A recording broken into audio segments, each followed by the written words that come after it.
بسم الله الرحمن الرحيم.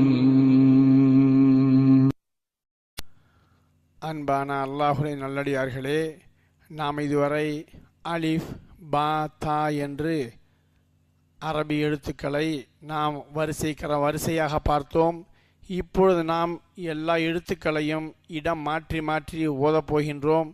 இப்படி ஓதுவதால் அந்த எழுத்துக்களை நன்கு ஞாபகம் வைத்து கொள்ளவும் அதன் உச்சரிப்புகளை நன்கு விளங்கவும் முடியும். இன்ஷா அல்லாஹ் நான் ஓதுகிறேன், எனக்கு பின்னால் நீங்கள் ஓதிக்கொண்டே வாருங்கள். நல்ல ஒரு ப்ராக்டிஸ் ஏற்படும். ஆரம்பிக்கலாமா? ரெடியாக இருக்கீங்களா?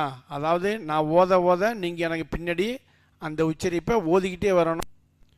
ஜீம், சீன், ஐன், ரா, ஸ்வாத், த்வா, காஃப், லாம், பா, ஹம்சா, லுவாத், தா, ஹா, غين, ثا,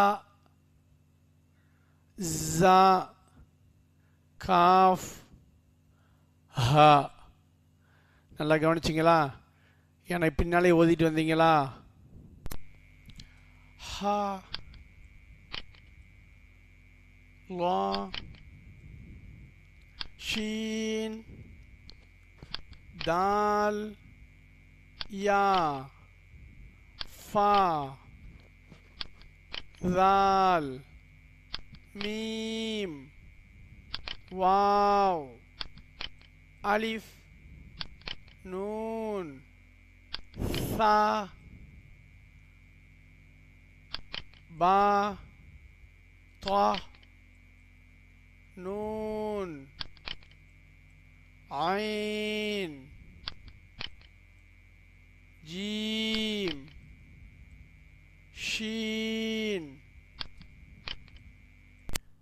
இவ்வாறு மீண்டும் மீண்டும் ஓதி நன்றாக பிராக்டிஸ் செய்து கொள்ளவும்.